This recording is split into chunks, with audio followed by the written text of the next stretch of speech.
안녕하세요. 안녕하세요. 다시 인사드리겠습니다. 우리 동문교회를 생각할 때, 참, 이 동문교회 강단이 축복을 많이 받았다는 생각을 많이 합니다. 우리 이 강단을 통해서 하나님의 진리가 계속해서 선포가 되고 있고, 이 성도님들이 그 진리를 들으면서 그 안에서 풍성하게 영적인 꼴을 얻게 되시는 것에 대해서 참 주님께 감사하는 마음이 있습니다. 타이틀을 보고 벌써 얼어버리셨나요? 뭐라고 써져 있나요? 삼위일체. 네, 삼위일체라고 써져 있습니다. 혹시 이 주제를 가지고, 이 주제를 단일 주제로 혹시 말씀을 들어보신 기억이 있습니까? 그거 없으시죠? 왜 그럴까요? 어려우니까? 많은 성도님들이 삼위일체 하나님 얘기는 하는데, 정작 이것에 대해서 얘기해보러 가면 잘 모릅니다. 그죠? 그리고 실제로 우리 강단에서도 이 삼위일체의 이 진리에 대해서 단일 주제로 나눠진 것을 제가 거의 들어본 기억이 없습니다. 하지만 성도님들도 아시다시피 이 삼위일체의 진리는 너무나도 중요한 진리입니다.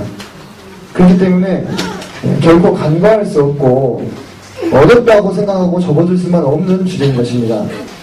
그래서 오늘 최대한 성도님들께 이 주제에 대해서 주님이 허락하시는 데까지 쉽게 설명을 드리고자 합니다. 성도님들도 열린 마음을 가지시고 어렵다, 이해하기 힘들다 이런 선입견을 버리시고, 그래서 분명 우리에게 주신 하나님의 성경의 말씀 안에 계시된 진리이기 때문에 성령이 우리 안에 거하시면 깨달을 수 있습니다. 깨달을 수밖에 없습니다.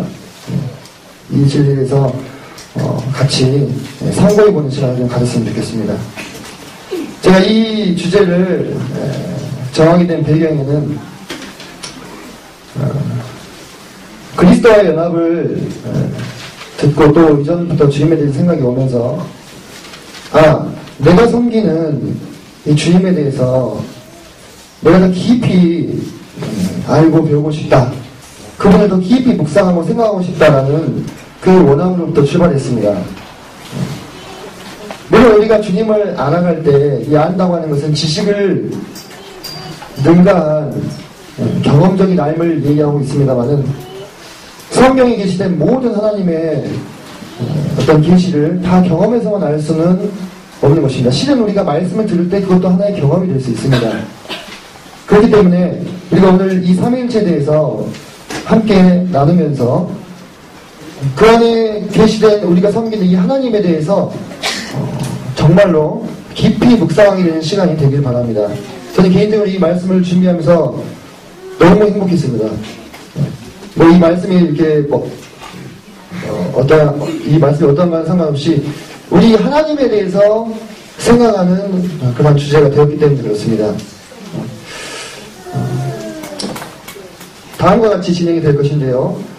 먼저 서론, 그 다음에 새 위격의 구별성, 그 다음에 새 위격의 일체성, 그리고 삼위일체의 의의에 대해서 알아보고, 시간이 허락되면 다른 견해까지 살펴보겠는데 아마 5번은 거의 그냥 한번 대충 보고 넘어가는 그런 수이 될 것 같습니다. 먼저 서론입니다. 전제를 먼저 살펴보시겠습니다. 자, 삼위일체의 진리는 먼저 인간의 어떤 이성, 이건 생각하는 힘을 이야기합니다. 철학자들이 이렇게 생각하고 또는 타 종교의 영향을 받아서 만들어진 그러한 교리가 아닙니다. 이것은 오직 성경의 계시를 통해서만 알 수 있는 그러한 진리입니다. 그렇기 때문에 이 진리는요, 인간의 어떤 이성으로 완전히 이해할 수 없습니다. 그것을 전제해야 됩니다.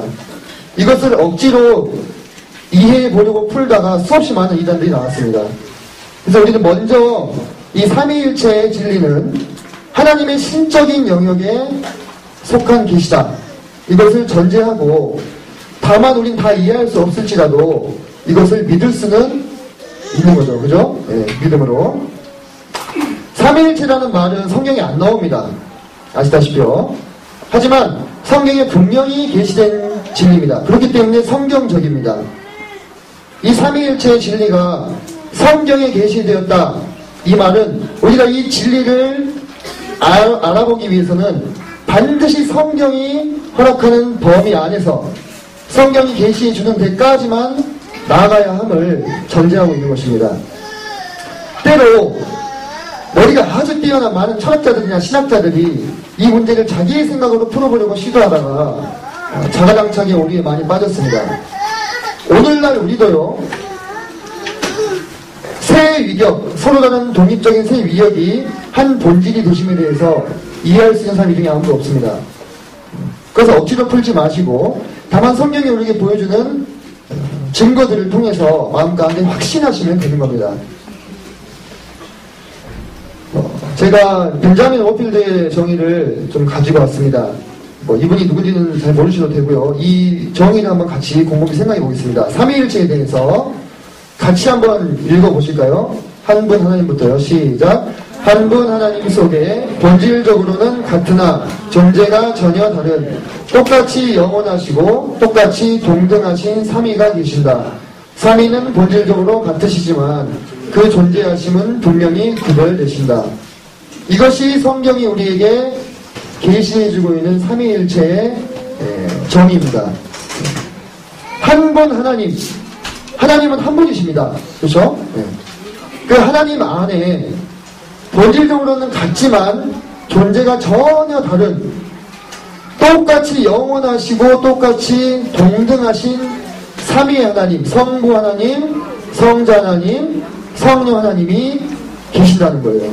그런데 이 세 위격이 합하여서 하나라는 겁니다. 하나. 본질적으로는 같으시지만 그 존재하심이 분명히 구별이 되는 세 하나님이 곧 한 분 하나님이 되신다는 것이 이 삼위일체의 진리입니다. 영 어렵죠. 우리의 어떤 그 사고방식으로 잘 이해가 안 되는 거잖아요. 그죠? 보통 사람은 한 본체 안에 몇 개의 인격이 있습니까? 하나의 인격이 있습니다. 여러 개의 인격이 있으면 뭡니까? 다중인격. 네, 정신병입니다. 정신병. 다중인격이라 해가지고. 막, 언제는 막, 외삼촌이 됐다가 막, 딸이 됐다가 막 이러면은 무섭잖아요. 그죠? 그 사람 가까이 할 수가 없겠죠? 그러니까 우리 인간의 어떤 현실의 어떤 현상을 통해서는 이 삼위일체를 완벽하게 이해하기는 어렵습니다. 다만 성경을 통해서 알게 되는 겁니다. 실은 그렇기 때문에 이 삼위일체의 진리는 사람이 고안해낼 수 있는 것이 아니라는 겁니다.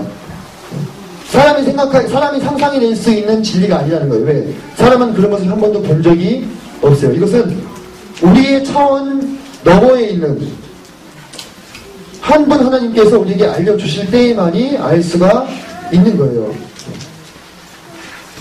자, 이것이 공식적으로 확정된 때는 325년도에 열렸던 제1차 니케아 공의회에서 최초로 이것이 여러 감독들이 모인 자리에서 이 삼위일체의 교리가 확정이 됐습니다.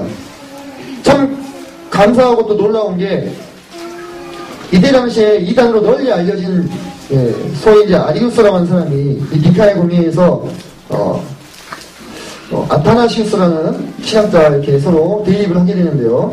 자세한 얘기는 안 하겠습니다만 그 대립에서 하나님께서 성경에 계시하고 있는 명확한 삼위일체의 진리를 이야기했던 아타나시우스의 주장이 인준되게 하셨어요. 그러니까 다시 말해서 이 삼위일체의 진리를 하나님께서 지키신 거예요. 그리고 이것은 이제 2차 콘스탄티노플 공의회에서 완전히 확정이 되어서 변치 않는 교회의 진리로 인정이 되었습니다만은 그 이후로도 수없이 많은 오해와 이단들이 이 삼위일체 교리에 얽혀서 오늘날까지도 존재하고 있습니다. 오늘날까지도요. 그래서 우리가 이 삼위일체의 진리는요, 결코 우리랑 동떨어진 어떤 철학자들의 어떤 신학자들의 이 책상 위에서 이렇게 밝혀내진 이런 진리가 아닙니다. 이 삼위일체 진리를 제대로 알지 못할 때 우리는 각종 이단들에 노출될 수가 있습니다. 자, 왜 그러면 하나님께서 이 삼위일체 계시를 점진적으로 이렇게 밝혀오셨을까?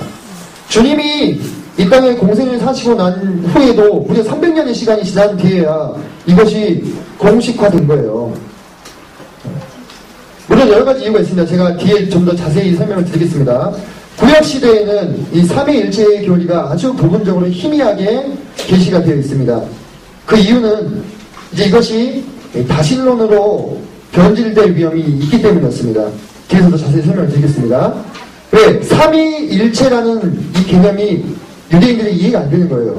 삼위가 삼신으로 이해될 수 있는 위험이 있었던 거예요. 이해되십니까? 네. 여호와 하나님은 유일신이신데 성부와 성자와 성령이 구약시대에 만약 계시가 완벽하게 되어버렸다면 유대인들은 이것을 세 개의 별개의 신으로 이해할 수 있었다는 겁니다. 그래서 하나님께서 유보하신 겁니다. 언제까지? 성육신하실 성자와 강림하실 성령의 때까지. 이것은 하나님의 경륜이었습니다. 자, 신약시대에 좀 더 명확하게 삼위일체 교리를 우리에게 밝히신 이유는 이것을 우리가 밝혀주지 않으면 예수 그리스도의 신성을 부인할 수 있는 그런 위험이 있었습니다. 뒤에 더 자세히 설명을 드리겠습니다. 왜 삼위일체 교리가 정말 이렇게 중요한지. 이것은 우리 주님의 신성과 연관이 있습니다. 네. 그리고 이게 신약시대가 시작됐을 때는 이미 성자 하나님께서 로고스 되신 하나님께서 말씀이 되신 하나님께서 성육신하셔가지고 눈에 보이는 하나님으로 사람들을 찾아왔어요. 그래서 이 하나님을 통해서 이 여호와 하나님의 두 번째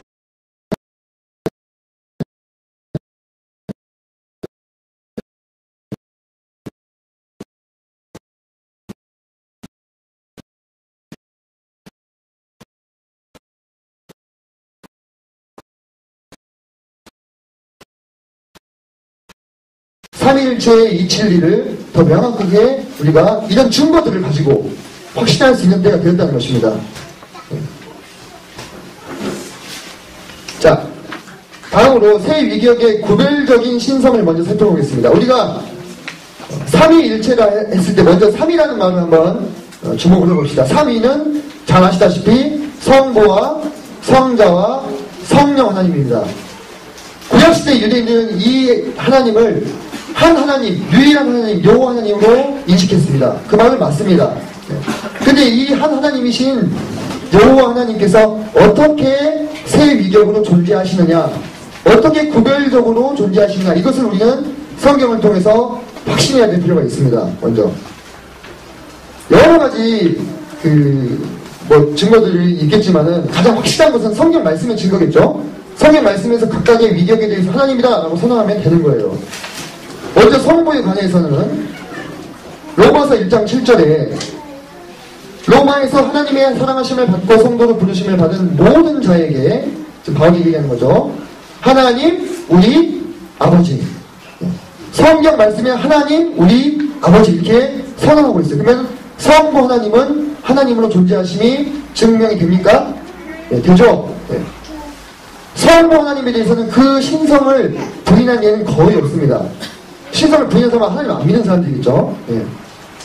이 하나님은 이제 구약 성경에서 다른 이름으로 불리우는데 이건 단수형이고 복수형은 엘로힘이라고 해서 많이 들어보셨을 겁니다. 엘로힘.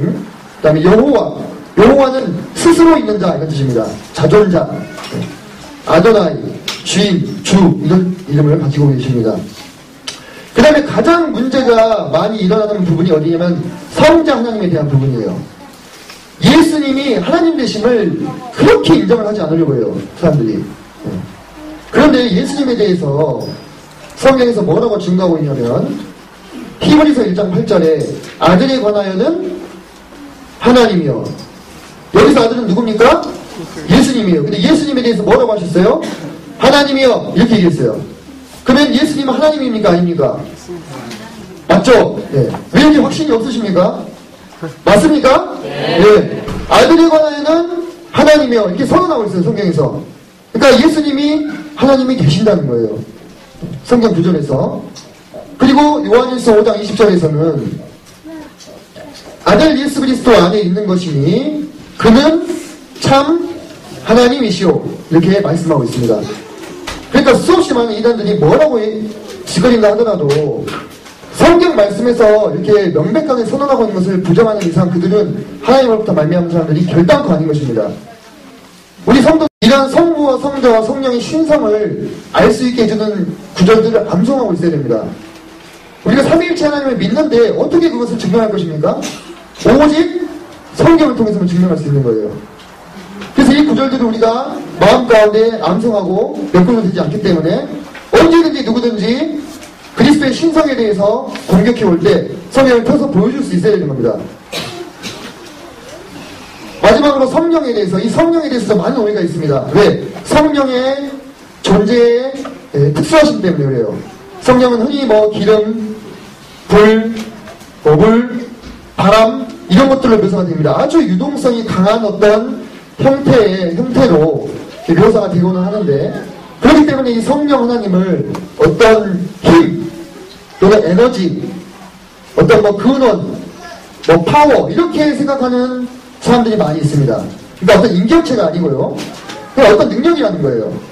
그런데 성경에서는 분명 성령 하나님의 하나님 되심을 계시하고 있어요. 증거하고 있어요. 어떻게? 베드로가 이 아나니아가 땅을 판 다음에 그 판 값을 다 안 바치면서 속이잖아요. 다 바치는 것처럼. 그때 뭐라고 말씀을 하시냐면, 베드로는 사도죠. 아시다시피. 아나니아 어찌하여 사탄이 내 마음에 가득하여 내가 성령을 속이고, 이렇게 얘기했습니다. 먼저 땅과 월만을 감추었느냐. 마지막 후반절에 보시면 사람에게 거짓말이 한 것이 아니요 누구에게? 하나님께. 먼저 성령을 언급하시고 마지막에 하나님께 네가 거짓말했다. 이 얘기는 곧 성령이 하나님이 되신다는 거예요. 성령 하나님을 너가 속이고 거짓말했다. 그렇게 지금 얘기하고 있는 것입니다. 그래서 이러한 계시된 말씀들을 통해서 우리는 성부와 성자와 성령께서 구별적으로 하나님으로서 존재하고 있음을 증명할 수가 있습니다. 우리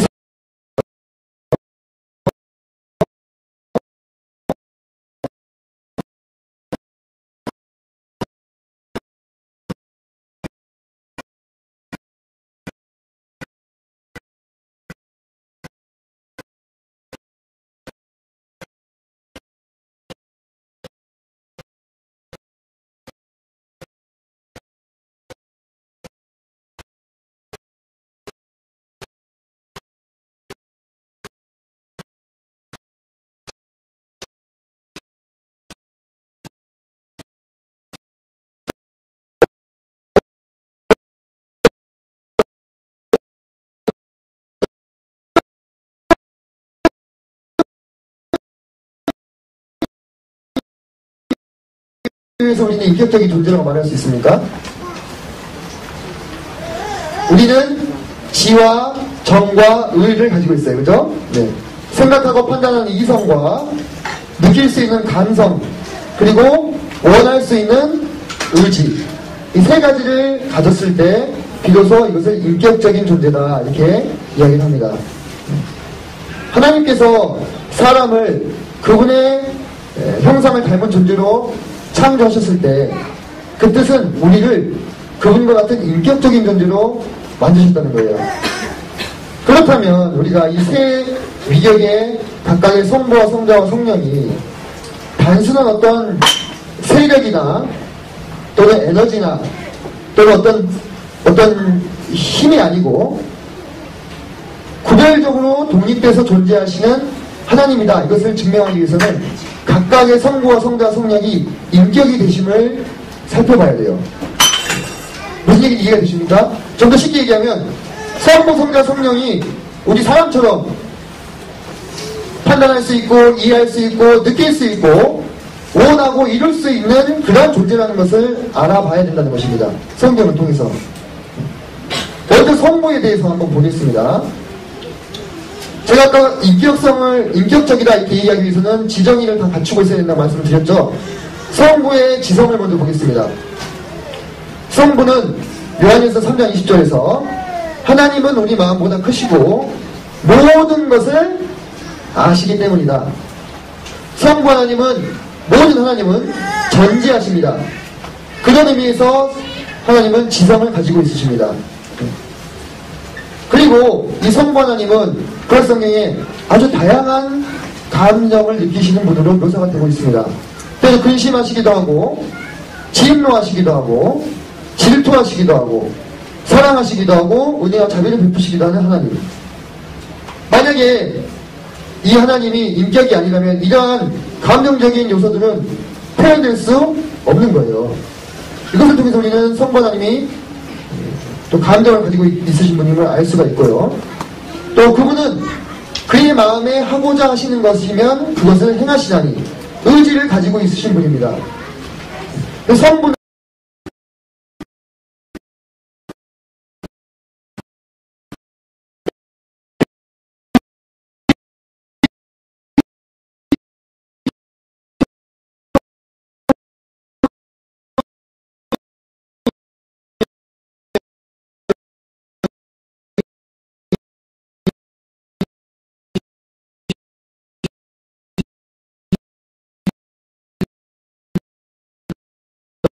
하셨고 사람들과 즐거워하기도 하셨습니다. 그분은 감정이 있으신 분이었어요. 또 그분은 스스로의 의지가 분명히 있었습니다. 네. 내가 원하노니 원한다, 이것은 내 의지를 얘기하는 거예요. 깨끗함을 받으라. 네.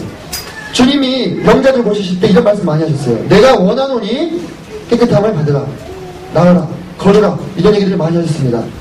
이를 통해서 성령도 마찬가지로 지와 정과 의를 지니신 구별된 인격이심을 우리가 알 수 있는 것입니다. 성령에 대해서는 고린도전서 2장 11절에 보면 하나님의 일도 하나님의 영 외에는 아무도 알지 못한다. 그러니까 하나님의 영만이 하나님의 일을 하신다. 그리고 보혜사 성령께서 주님이 하신 말씀을 다 생각나게 해주실 것이다. 이것은 성령께서 지성을 소유하고 계신 분이라는 것을 증명해 주는 거예요. 증거해 주는 겁니다. 자, 그분은요 또 느끼십니다. 성령이 말할 수 없는 탄식으로 우리를 위해 친히 간구하신다. 그분은 성도들이 주님을 따라 살지 못하고 하나님으로부터 멀리 떨어져 있을 때 그 성도를 바라보면서 탄식하는 마음과 근심하시는 마음으로 하나님께 간구하시는 거예요. 이 탄식이나 근심은 이 감정이 있는 존재만이 소유할 수 있는 것이잖아요. 그죠? 네. 그래서 우리 성령 하나님은 결코 어떤 힘이나 에너지나 어떤 그런 것이 아닙니다. 기운이나 그런 것이 아닙니다. 인격적인 존재신 거예요. 그리고 성령의 의지에 있어서는 고린도전서 12장 11절에 한 성령이 행하사 그의 뜻대로, 성령님의 뜻대로 은사를 나눠주신다고 했어요. 이것은 성령께서도 마찬가지로 의지를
이런 표현을 쓸 수가 있는 거예요.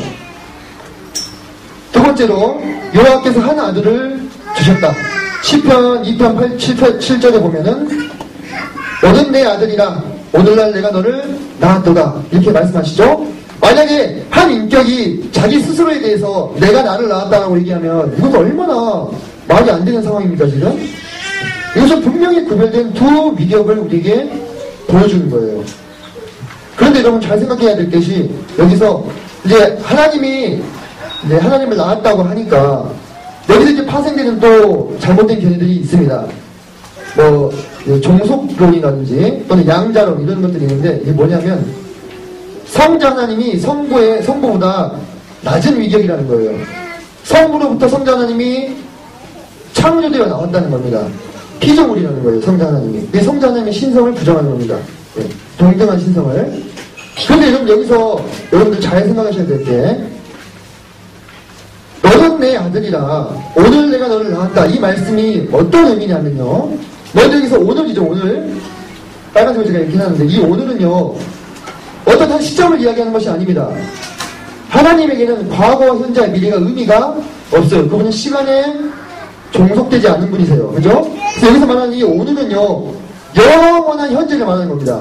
하나님께는 언제든지 현재예요. 그죠? 그런 의미에서의 오늘입니다. 그럼 내가 너를 낳았다, 이게 무슨 얘기냐? 하나님과 성부 하나님과 성자 하나님이 이 모든 역사가 시작되기 이전에 그 영원한 시간 속에 이미 같이 존재하셨다. 저 어려운 말로 선재하셨다. 이것을 의미하는 거예요. 나왔다는 이 표현은.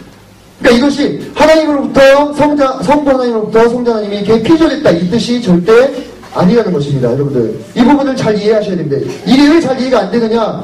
우리가 하나님보다 한참 수준이 낮은 존재이기 때문에 그래요. 네. 정말 그래요. 네. 그래서 우리는 낳았다고 하면 어떻게 생각합니까? 아니, 엄마가 뱃속에 아기를 품어가지고 이렇게 낳은 것이 낳은 거지. 그게 어떻게 낳은 거냐 생각하시는데, 이 이상으로 하나님이 우리에게 달리 설명할 단어가 없으셨던 거예요. 그렇기 때문에 성부 하나님께서 성자 하나님을 낳았다는 것은 이 모든 역사가 시작되기 이전에, 상고 이전에, 그때 이미 성부와 성자가 함께 선재하셨다. 이것을 우리에게 알려주는 것입니다. 그리고 그 아들은 누구로 우리에게 계시가 되고 있습니까? 바로 밑에 보니 이사야서 9장 6절이 너무나 아름다운 말씀. 한 아기가 우리에게 낳고 한 아들을 우리에게 주셨다. 하나님의 독생자 예수 그리스도죠.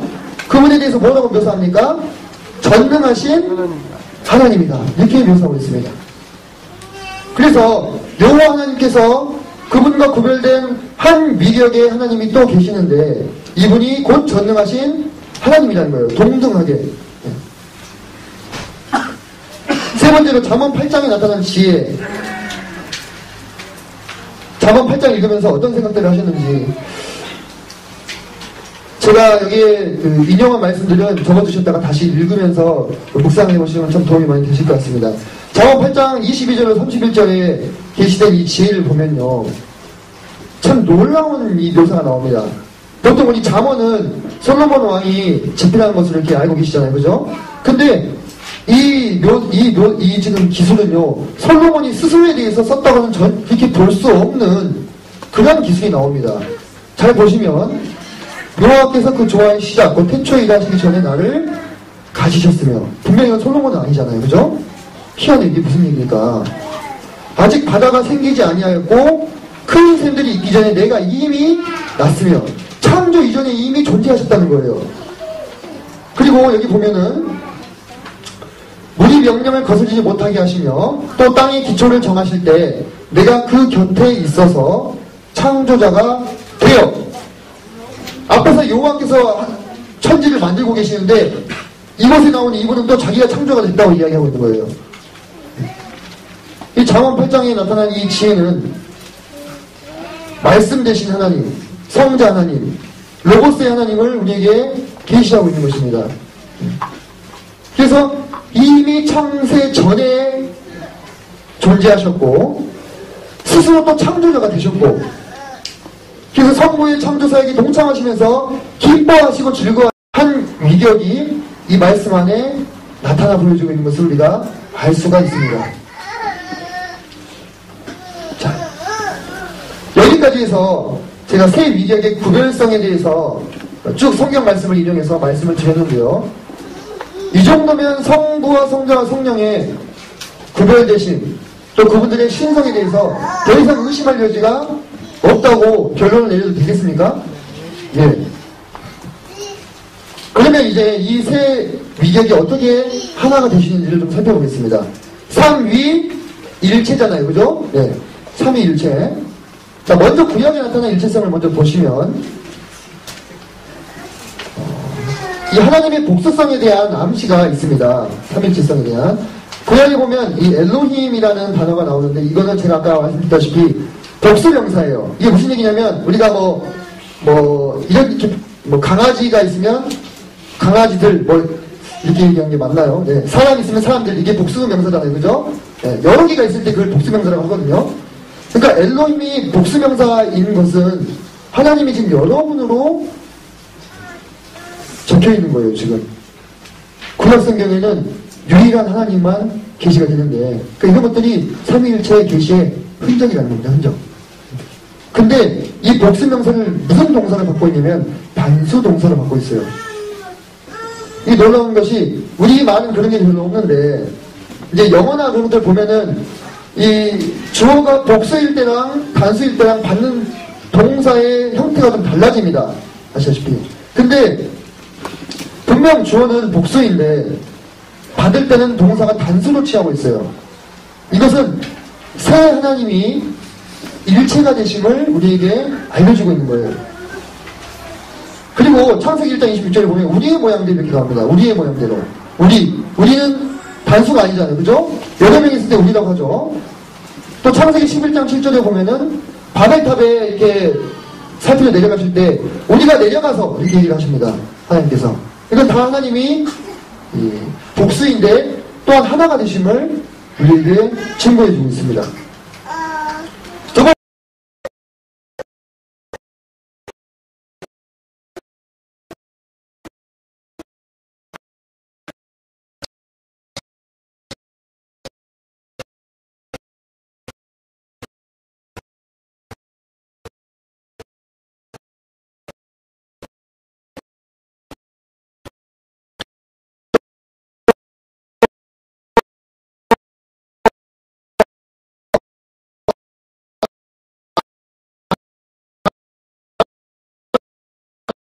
아론의 축도에 보면 이런 말이 나옵니다. 아론의 축도는 아론이 이스라엘 백성들을 축복할 때 하는 얘기잖아요. 근데 여호와는 축복하고 또 여호와는 축복하고 또 여호와는 축복하고. 그러니까 아론이 이스라엘 백성들을 축복할 때 여호와의 이름을 3번 불러요.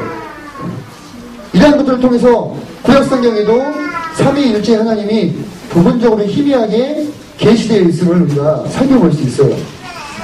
자, 네 번째로 기타 계시된 말씀들을 좀 살펴보면은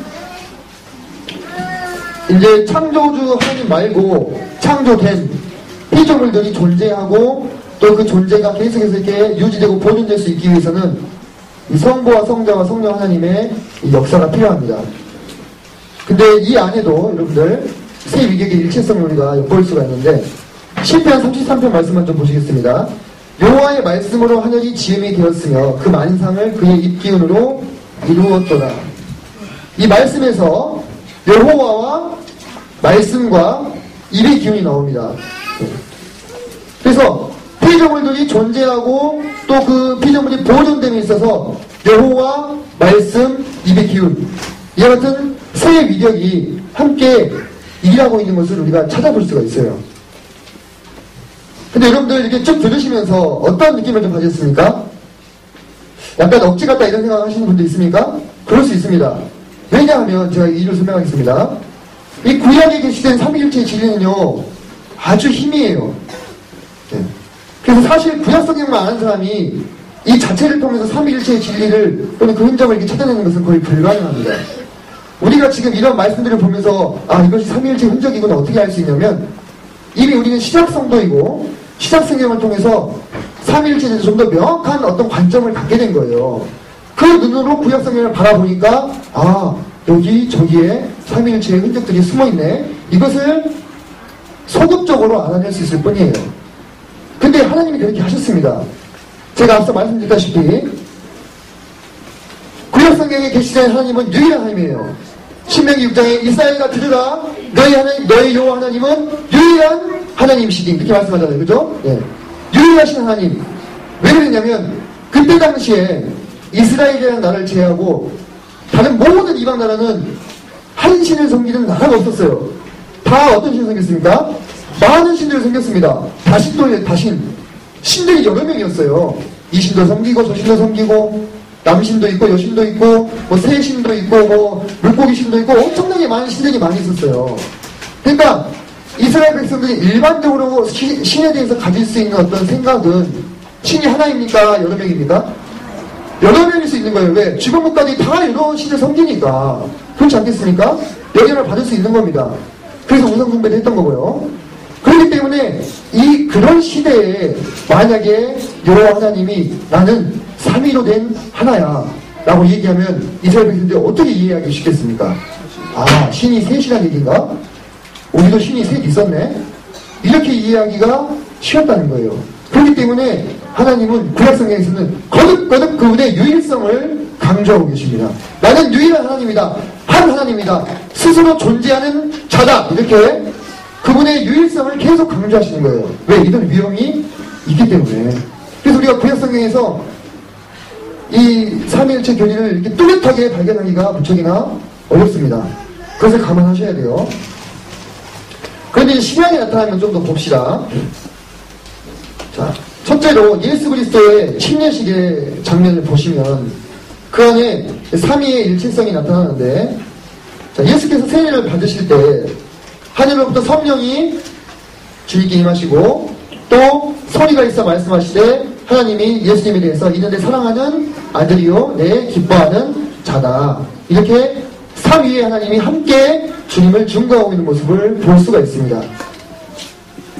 두 번째로 주님이 직접 말씀하시기를 나와 아버지는 하나다. 게임 끝난 거예요.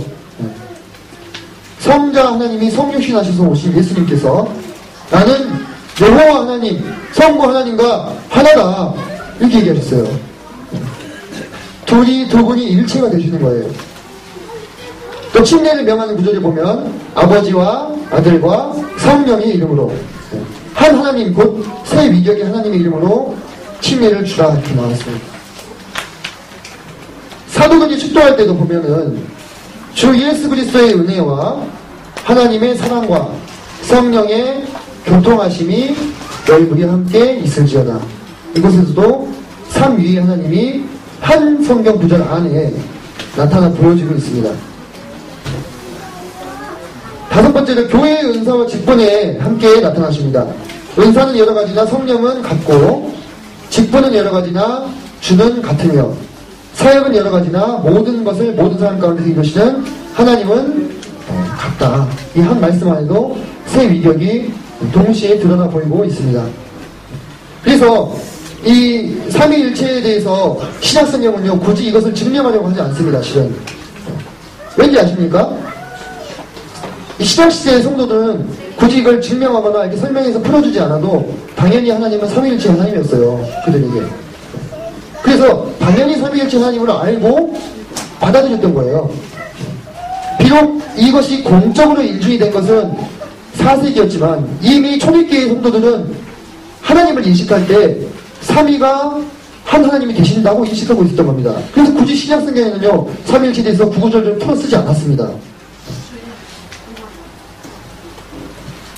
여섯 번째로 우리 요한일서 5장 7절 말씀을 통해서 한번 살펴보기를 원하는데 증거하시는 새 위격이 하나가 되신다고 성경이 증거하고 있습니다. 자, 증언하는 이가 셋이니 무엇을 증언합니까? 그리스도께서 하나님이 되심을 증언하시는 분이 셋인데 성령과 물과 피다. 성령은 그리스도가 하나님이시며 세상의 구주이심을 진리의 말씀을 통해 우리에게 증거해주고 있습니다. 물은 우리에게 무엇을 연상시킵니까? 주께서 받으셨던 침례를 연상시키는데 그때 성부 하나님께서 성자에 대해서 뭐라고 말씀하셨습니까? 네, 이는 내 사랑하는 아들이요 내 기뻐하는 자다. 내 아들이다 이렇게 얘기했어요. 유대인의 문화 안에서는요 내 아들이라는 것은 나랑 같다는 뜻입니다. 네. 주님께서 친히 십자가에 달리실 때 스스로를 하나님의 아들이라고 증거하셨습니다. 그렇기 때문에 우리 주님의 그리스도 되심에 대해서 주님의 하나님 되심에 대해서 증언하시는 이가 셋이 있는데 곧 성령과 성부와 성자 자신이라는 거예요. 그런데 이 셋이 합하여 무엇이라고요? 하나라고. 이 셋이 합해서 하나라는 겁니다. 명확하게 우리에게 새 위격을 갖추신 한 하나님에 대해서 증거하고 계시는 거예요. 이 성경 말씀을 통해서. 여러분 이런 말씀들은 외우시고 설명을 하실 수 있으면 참 좋겠습니다.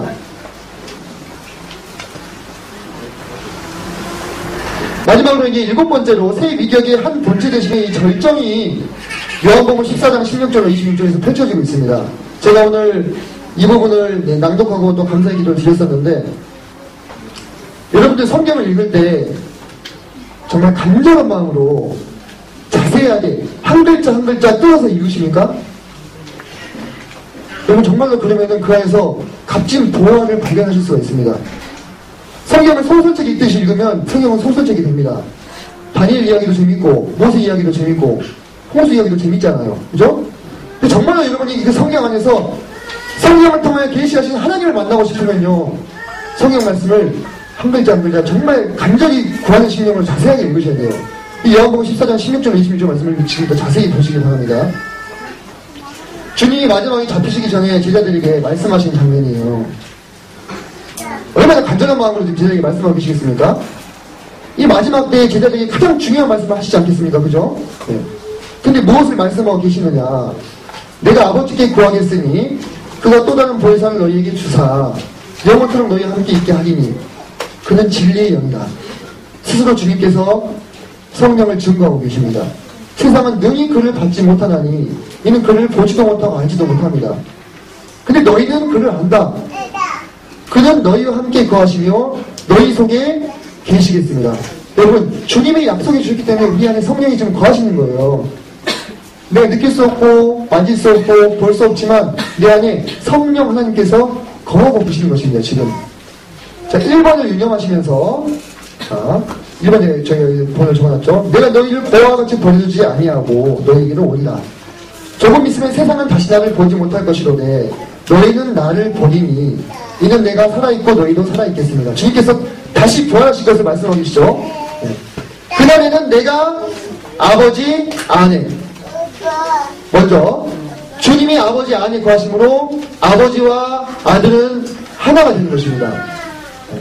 그리고 너희가 내 안에, 우리가 주님 안에 거하심으로 우리도 주님과 하나가 되는 거예요. 그리스도와의 연합의 진리는 이곳에서도 드러나고 있어요. 정말 놀랍게도. 그리고 내가 너희 안에 있는 것을 너희가 아니라. 이렇게 있어요. 자, 봅시다. 내가 너희 안에, 주님이 우리 안에 거하신다 하셨죠. 근데 앞서 1번에서 누가 우리 안에 거하신다 했습니까? 성령께서 우리 안에 거하신다 하셨는데, 동일한 문맥 안에서 주님께서 또한 주님이 우리 안에 거하신다 하셨으니 주님과 성령은 어떤 것입니까? 하나이신 거예요. 주 예수님과 성령은 하나이신 거예요. 그죠? 그런데 이 2번의 전반절에서 내가 아버지 안에 거하심으로 아버지와 주님이 하나가 되셨어요. 그죠? 그리고 주님과 성령이 하나가 되셨으면 성령과 아버지는 어떻게 되십니까? 또한 하나가 되시는 겁니다. 아주 간단한 3단 논법입니다. 그죠? 예. 아버지와 아들이 하나가 되시고 주님과 성령이 하나가 되시며 그 성령과 아버지가 하나가 되시는 삼위일체의 놀라운 연합의 모습이 이 요한복음에 펼쳐지고 있어요. 14장에. 그러면서 주님을 사랑하는 자에게 주님을 나타낼 것이라 이렇게 말씀하십니다. 성도님들 주님을 사랑하시죠? 그죠? 아닌가요? 사랑하시잖아요. 네. 정도의 차이는 있을지 모르겠지만 우리가 주님을 사랑하기 때문에 주님이 우리에게 그분을 나타내고 계시잖아요. 오늘도. 여러분들 혼자 걸어가는 길이 아니지 않습니까? 보와 같이 우리를 내버려 두시지 않겠다 하셨어요.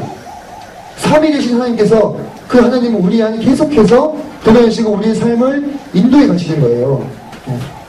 네, 말을 계속 보충해주고 있습니다. 자, 여기 보면 우리가 이렇게 나왔는데 이 우리는 내 아버지께서 그를 사랑하실 것이요. 우리가 이렇게 있으니까 아버지와 아들을 얘기하는 거예요. 그죠? 아버지와 아들이 아들을 사랑하는 자에게 가서 거처를 함께한다. 그 안에 거한다. 그와 하나가 된다. 여러분 지금 하나님과 하나가 된 것입니다. 하나님의 연합 안에 여러분이 거하고 있는 거예요. 그리고 5번을 보시면 마지막으로 주님께서 성령을 우리에게 보내실 텐데 이 성령이 모든 것을 가르치고 내가 너에게 말한 모든 것을 생각나게 하리라. 주님이 말씀하신 모든 것을 성령께서 알고 계시다면 이는 주님과 성령이 하나이지 않고서는 불가능한 것입니다. 그죠? 주님과 성령이 하나가 아니고서는 이렇게 성경에 쓸 수 없어요. 성경은 절대 무어합니다. 틀린 것이 없습니다. 그 성경에서 이렇게 말씀하고 있기 때문에 주님과 성령은 하나가 되시는 거예요. 그래서 성부와 성령이 하나 되시고 성자와 성령이 하나 되시므로 성령이 또한 성부와 하나가 되시는 이 삼위일체의 하나님이 요한복음 14장 16절 26절에 놀랍게 계시가 되고 있습니다. 계시라는 것이 뭡니까? 막 번쩍이든 막 꿈을 꾸고 막 환상을 보는 것이 계시가 아닙니다. 밝히 열어서 보여주는 게 계십니다. 누가? 하나님께서 인간에게.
물론 성경을 통해서 우리가 삼위일체의 하나님 되심을 증명하지만은 그것이 오늘날의 내게 어떤 의미가 있겠느냐, 이런 부분들이 중요한 거예요.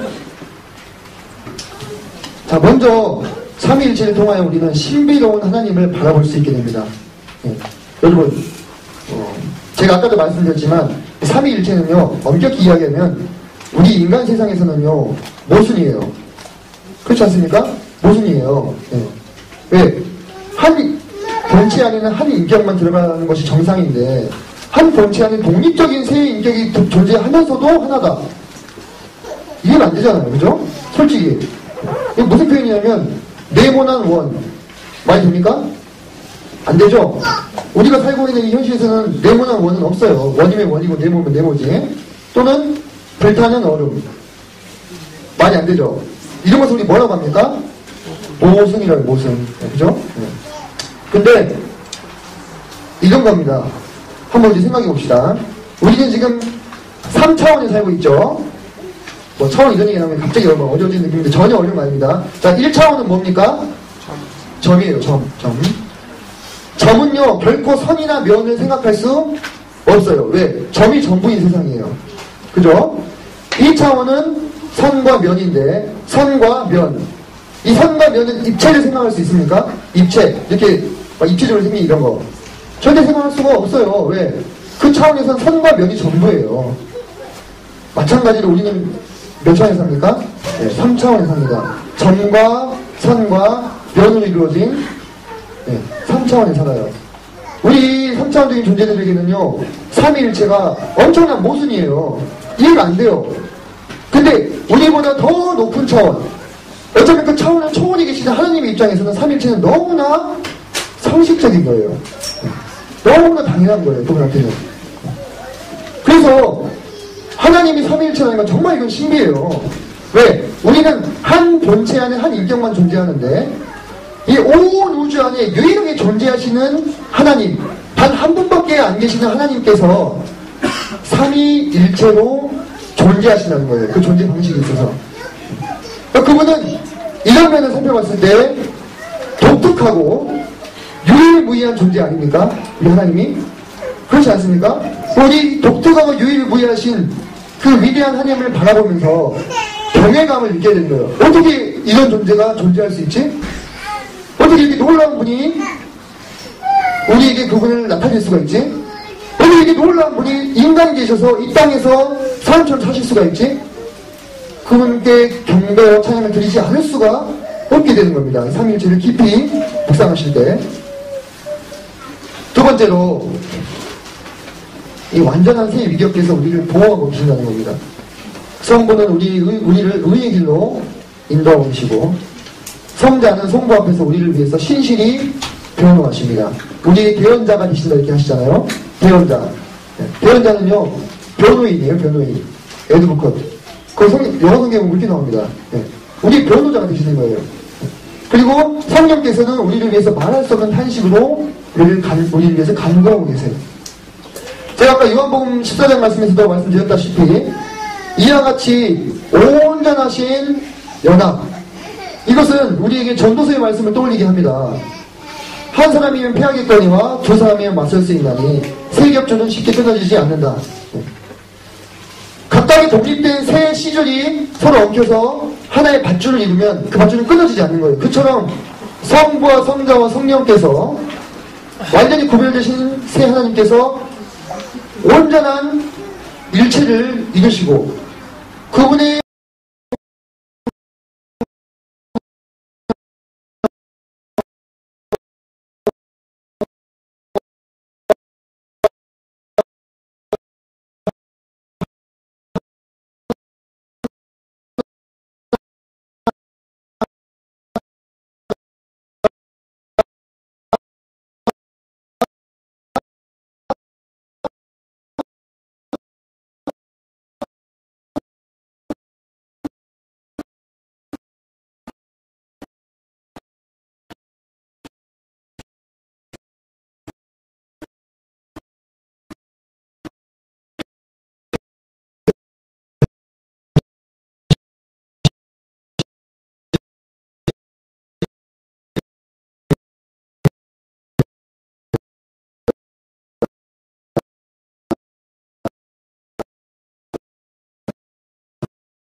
그렇죠? 그렇다면 우리는 어떻다는 얘기입니까, 지금?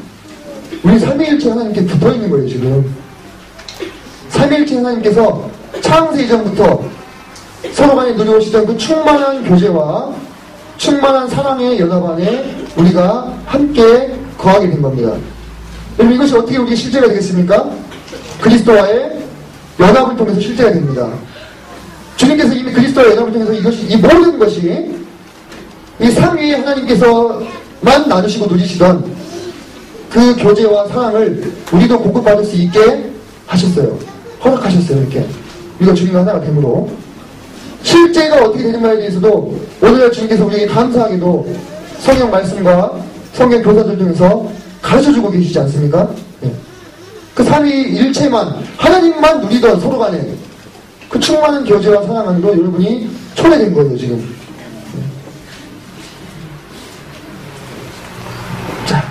삼위일체의 가장 강력한 증거로 제가 아까 성육신하신 주님과 성령의 내주를 들었습니다. 여기서 이 성육신은 좀 넓은 의미로 쓰인 것입니다. 주님의 탄생, 성장, 공생애, 고난, 사역, 그리고 대속, 그분의 죽으심, 부활, 승천, 승기까지 그 모든 것을 다 포함하고 있습니다. 성령께서 오순절날 우리에게 임하셔서 우리 안에 거하시는 이 증거는 삼위일체의 가장 강력한 증거입니다. 제가 아까 말씀드렸죠. 근데 이 증거는요, 또한 무엇의 증거가 되냐면 구원의 증거가 됩니다. 우리가 구원을 확신할 때도 신자의 구원의 증거로서 우리 주님과 성령의 내주하심을 들잖아요. 그렇죠?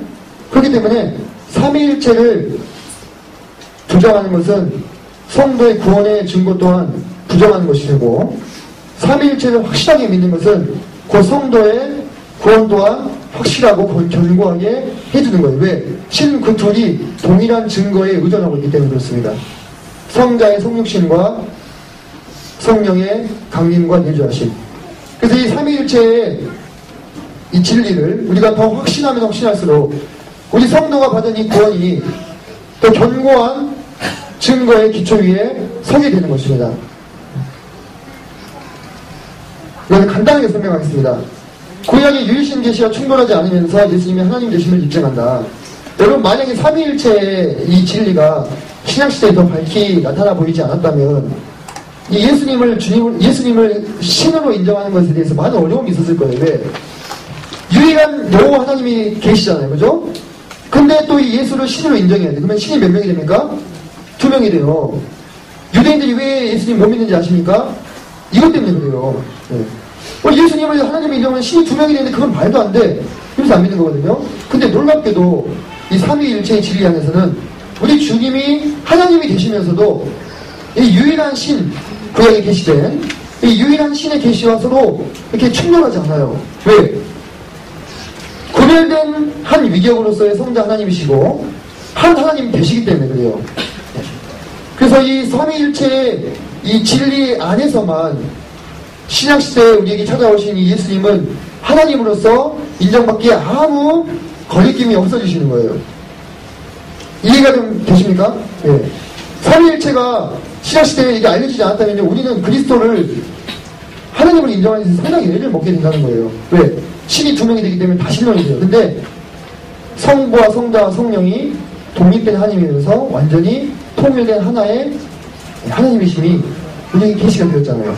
삼위일체 중에서. 그러니까 우리 예수님이 하나님 되신다 고백하는 것이 신성모독이 아닌 겁니다. 무엇의 토대 위에서만?